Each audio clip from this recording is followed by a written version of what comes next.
안녕하십니까, 공평호입니다. 이 부채, 빚을 바라보는 것은 개인적인 그런 취향이나 태도나 경험에 따라서 많이 다르지 않습니까? 이제 저는 유소년기에 작은 그런 사업을 하던 아버지를 곁에서 보면서 자랐기 때문에 뭐 어린 시절이니까 본인이 심각하게 이제 느낀 건 아니겠지만, 이 사업을 한다는 게 참 힘들고 어렵고, 동시에 이제 옛날에는 자금들이 대부분 다 부족했으니까 이 부채를 끌어다가 이제 대부분 사업을 많이 했지 않습니까? 그 이제 부채라는 것이 굉장히 유소년기 기억으로만 하더라도 참 위험하고 정말 잘 다뤄야 되겠구나, 이런 생각이 이제 굉장히 강하기 때문에 나이가 많이 들어가는 지금도 유소년기의 기억으로부터 결코 자유로운 적이 없거든요. 그 이제 경작을 했기 때문에 항상 나라의 부채 문제, 이런 문제를 조금 더 깊게 들여다보고 조금 더 평균적인 한국인보다 생각을 좀 많이 하는 편이죠. 이제 오늘 보도를 보니까 정부가 이제 세금 수입은 줄고 또 지출은 결정됐기 때문에 이 위급한 상황에 이제 외환 문제가 어려움을 당할 때 방어용으로 사용할 수 있는 그런 기금 가운데 일부, 또 주택기금 가운데 일부까지 끌어다 쓸 정도로 아마 지금 정부의 살림살이가 좋지 않은 모양입니다. 그러니 뭐 비난만 할 수 없는 것이, 나가는 돈은 정해져 있는데 들어오는 돈이 이렇게 이름 적으니까 정부가 오죽 이름 답답했으면은 주택기금까지 헐고 외환 방어용 그런 자금까지 흘러서 사용하겠느냐, 뭐 이런 생각이 드는데, 이제 오늘 언론의 논조나 사설들이 이런 문제를 좀 대대적으로 다뤘네요. 어제 제가 이렇게 말씀드린 바와 같이 대략 지금 이제 한국의 부채를, 뭐 정부 부채가 1,000조다, 1,500조다 이렇게 되게 이제 발표하는데, 각 경제 주체가 지고 있는 모든 그런 부채 규모를 총 결산하면 1경원 정도 되지 않습니까? 1경원. 그러니까 그것을 조금 더 이렇게 분류해서 보게 되면은 이제 정부 부채가 한 1,500조에서 2,000조 정도 되죠. 여기서 이제 정부 부채라는 것은 중앙정부 부채, 지방정부 부채, 그 다음에 공기업 부채, 뭐 하는만 하더라도 아마 200조 정도 될 겁니다.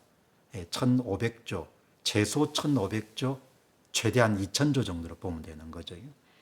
민간이 짊어지고 있는 부채 규모가 대략 한 2,000조 정도 되지 않습니까?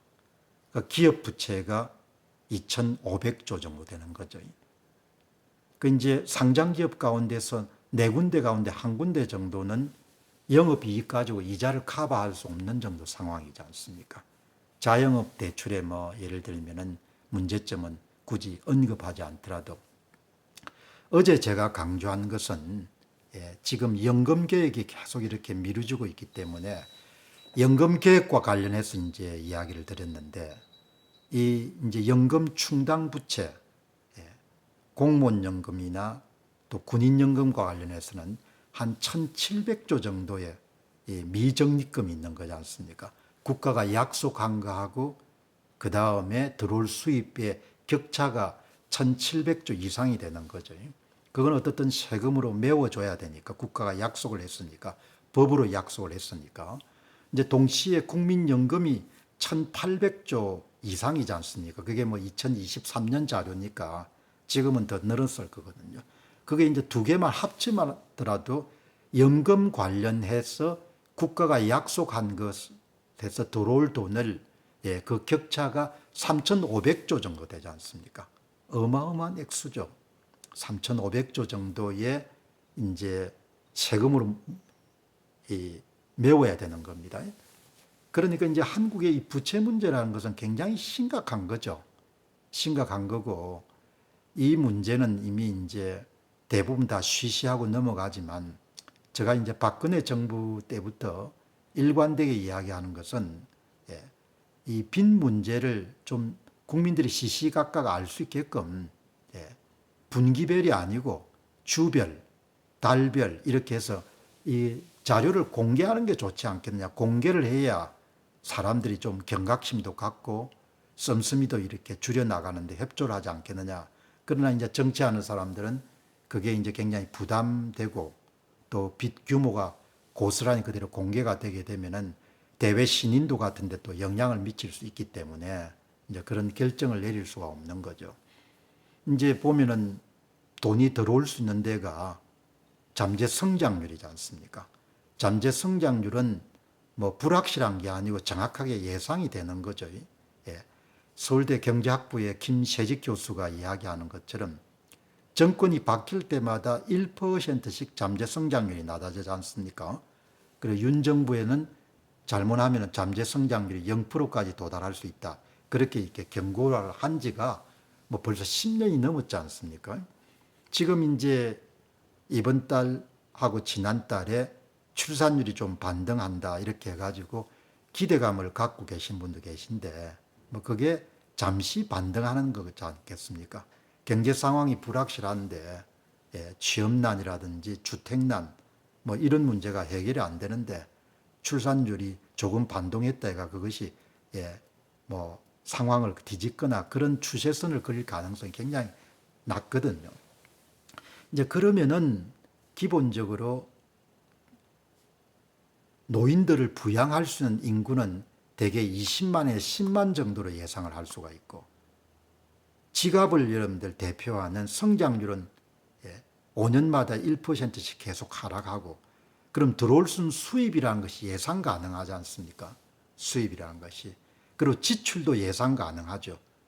연금을 얼마만큼 지불해야 되는지 지금 말씀드린 것처럼 한 3,500조 정도의 연금과 관련된 적자가 지금 쌓여 있고 매년 52조 원 정도 적자가 더 쌓이니까 그게 정상적인 국가면은 지금 정도면은 부채 실상을 범정부 차원에서 좀 추계를 해가지고 국민들에 알리고 재정 지출을 억제하고 또 여러분들 불필요한 그런 지출 부분을 줄이는 그런 구조개혁에 대한 합의점을 어느 정도로 만들어 갈 수가 있다고 보거든요. 방법은 간단하지 않습니까? 들어오는 수입이 줄어들고 벌 수 있는 사람들이 인구수가 줄어들게 되면은 결국 하나지 않습니까? 씀씀이를 줄여나가는 방법에는 다른 대안이 없지 않습니까? 특히 고정비 성격의 씀씀이를 줄여나가는. 지금 여러분 노인들이 어렵기 때문에 고령연금을 계속 올려야 된다. 그건 답이 아니지 않습니까? 그거는 어렵기 때문에 올려야 되지만 그걸 누가 갚을 거냐 이야기죠. 그런 면에서 보게 되면은 한국 사회가 좀 분발해가지고 좀 더 합리적인 생각을 가질 필요가 있는데 이제 권력을 쥔 사람들은 그냥 잔돌리식으로 그냥 본인이 있을 때 조금 쉽게 하고 다음 정권으로 그냥 잔을 돌려버리는 그런 상황이지 않습니까? 제가 여러 번 강조한 바와 같이 노르웨이 국부펀드 여러분 운영되는 거 보시기 바랍니다. 북해에서 유전이 이렇게 발견이 돼가지고 엄청난 돈이 여러분들이 생겼는데 그걸 한 세대가 다 닦아 써버리고 이러면 가지 않지 않습니까? 세대 간 약속이라는 그런 표현을 쓰지 않습니까? 그래서 적립되는 수익금의 4% 이내에서 인출에 사용할 수 있도록 그래서 이 세대도 혜택을 누리지만 다음 세대 사람들도 혜택을 누릴 수 있도록 그렇게 세대 간 약조, 세대 간 계약에 따라서 노르웨이 국부펀드가 운영되지 않습니까? 지금 뭐 천문학적으로 돈이 불어난 거죠. 투자를 잘해가지고. 이제 합리적인 생각을 가진 정치 지도자들과 합리적인 생각을 가진 국민들이 다수가 돼서 나중에 재정적으로 파산이 발생할 수 있지 않도록 그렇게 대비책을 마련해야 되는데 뭐 지금 한국이 나아가는 걸 보게 되면은 결국 재정적으로 파국을 맞이할 수밖에 없는 그런 상황으로 지금 가고 있다는 생각이 들거든요. 그 뭐 뻔히 예상 가능한 미래인데 그걸 대비 못하는 걸 보게 되면은 좀 참 안타깝기도 하고 딱하기도 하다는 생각이 들거든요. 어떻든 연금 관련해서 3,500조 정도 적자를 지고 있는 겁니다. 감사합니다.